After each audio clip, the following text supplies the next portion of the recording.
Um outro tema agora, Ciro Gomes cumpriu ao menos uma de suas promessas e não foi para Paris após perder as eleições. Ao portal Metrópolis, um aliado próximo do pedetista confidenciou que ele viajou com a família para uma casa de praia afastada do centro urbano, localizada no litoral cearense. No prédio onde mora, na praia de Iracema, em Fortaleza, e nas redes sociais, o candidato à presidência derrotado já não é visto há algum tempo. Segundo interlocutores, ter sido ultrapassado na corrida eleitoral pela senadora Simone Tebet, ficando em quarto lugar com apenas 3% dos votos válidos, causou incômodo em Ciro. Dentro do PDT, há um movimento para tentar forçá-lo a fazer acenos mais claros de apoio a Lula até o segundo turno das eleições, mas inicialmente isso foi descartado pelo próprio ex-candidato. Schelp.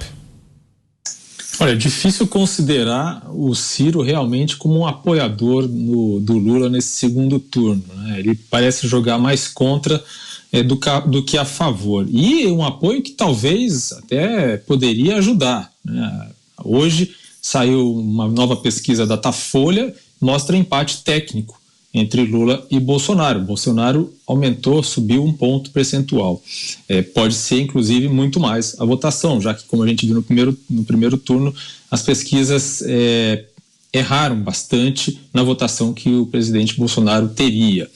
Agora, falando em pesquisas e ligando isso com a questão da censura, a gente pode observar que esse ímpeto, o desejo, né, a tentação da censura está vindo de todos os lados na atualidade política brasileira. Existe, por exemplo, uma tentativa toque de caixa de aprovar na Câmara dos Deputados, com aval e ímpeto aí do presidente da Câmara, Arthur Lira, uma lei, né, que vai basicamente censurar as pesquisas eleitorais, né, já que estabelece ali que em 15 dias, até 15 dias antes das eleições, as pesquisas precisam acertar o resultado, né, o que é absolutamente impossível e é basicamente a mesma coisa que proibir a censura, já que penaliza, pune os responsáveis pelas pesquisas. E eu vou lembrar de outro exemplo aqui também, o exemplo do senador Flávio Bolsonaro, que tentou censurar uma reportagem que falava sobre a compra de imóveis com dinheiro vivo. Ele conseguiu, inclusive, com o desembargador, uma decisão liminar para que as reportagens fossem tiradas do ar. É censura, e que fosse proibido que se falasse do assunto. Censura prévia, né? E aí a decisão foi derrubada no STF pelo ministro André Mendonça. Nesse caso, a censura não prevaleceu. Mas existe essa tensão, existe essa intenção, inclusive, de se censurar por aqueles que fazem parte do poder ou que têm algo a esconder. É realmente uma situação muito, muito complicada. Ana. Pois é, Vitor, como eu não sei o que eu posso falar, né? Até porque para mencionar Ciro Gomes, eu gostaria de mencionar algumas entrevistas que ele deu recentemente, mesmo dentro aí da campanha presidencial antes do primeiro turno, que ele fala de casos de corrupção daquele partido que esteve no poder durante mais de uma década no Brasil. Não sei nem se eu posso falar o nome do partido. Antes de qualquer coisa, boa noite, querido Alexandre Garcia. Perdoe-me aqui pelo desabafo, né? Um dia difícil, você aí que é um ícone do jornalismo sério, verdadeiro, da inviolável defesa da liberdade de expressão de imprensa. Eu imagino o que você esteja sentindo, né, numa semana tão perigosa, não apenas para a imprensa e a liberdade de expressão, mas para os caminhos do Brasil no futuro. Muito boa noite, Alexandre. Então, Vitor, eu estou no escuro, tá? Eu não sei o que eu posso falar sobre o Ciro, sobre recentes declarações dele, colocando aquele partido, mostrando os caminhos de corrupção e como a corrupção era endêmica naquele partido. Ele mesmo, o Ciro, já disse, todos daquele partido lá em cima, todos estão metidos em maracutaias. Mas, enfim, eu não sei se eu posso falar isso. Então, eu vou ler notícias boas. Vamos, então, ler notícias boas. Ontem eu li receitas, hoje eu vou ler notícias boas, como, por exemplo, notícia agora de setembro, que o nosso agro brasileiro produziu mais uma safra recorde de grãos. Mais uma outra notícia boa, que o Brasil bate recorde com 100 milhões de trabalhadores empregados. São os resultados de um estudo do IPEA. Perdão. E que o comércio exterior atinge recorde no PIB também. Ou seja, apesar da censura, apesar da imprensa de necrotério, quanto pior, melhor, o Brasil tem notícias boas. Alexandre. Bom, em primeiro lugar, sobre Ciro, né? Ciro não se manifestou ainda expressamente um apoio a Lula, mas em compensação Rodrigo Maia manifestou-se, né, a favor de Lula. Agora, eu queria voltar a falar de censura, fazer uma observação, porque foi feita uma experiência totalitária durante a pandemia, né? Eu mesmo tive que apagar 320 comentários meus no YouTube, né? Senão estaria fora, né? E houve censura de toda forma. Certas palavras foram banidas do noticiário, não podia pronunciar aquela palavra, né?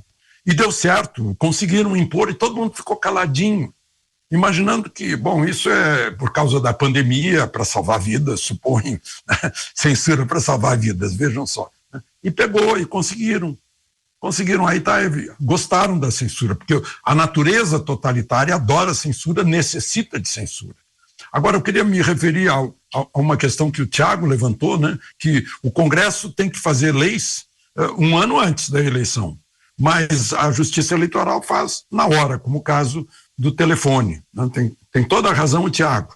E agora é estranho, né, que nós, que somos a origem do poder, vocês que estão me ouvindo em casa, né, também são a origem do poder, vocês transferem o poder, que é original de vocês, para um deputado e para um senador, para eles fazerem leis, revogar leis, mudarem a Constituição no que não for cláusula pétrea. Mas vocês não dão esse voto, essa procuração a ministros do Poder Judiciário, não dão. Vocês dão para os legisladores, deputados e senadores é que têm esse poder. Aí eu pergunto, o Supremo hoje fez maioria para aprovar uma decisão singular do ministro Barroso, né, a um pedido da rede, do senador Randolfo Rodrigues, para dar transporte gratuito no dia da eleição. Eu entendo, eu acho razoável, porque com 37 milhões de abstenções, vamos facilitar o acesso ao voto. Só que existe uma lei que desde sempre, que é o Código Eleitoral, diz que isso é crime, né? Transporte gratuito e alimentação gratuita no dia da eleição, crime que dá de 4 a 6 anos de cadeia. Então eu pergunto, quantos deputados e quantos senadores votaram para abolir o artigo 302 do Código Eleitoral? Nenhum, zero. Não passou pelo Congresso, não passou pelo Poder Legislativo que faz as leis. Foi um Poder Legislativo que decidiu isso? Não, foi o Poder Judiciário. Eu queria entender isso. Eu garanto que os estudantes de direito também gostariam de entender uma coisa dessa. E você, Zé, em um minuto, que nos diz desse silêncio de Ciro Gomes no segundo turno, que, segundo o portal Metrópolis, estaria numa casa afastada, longe dos holofotes, no litoral do Ceará. Zé?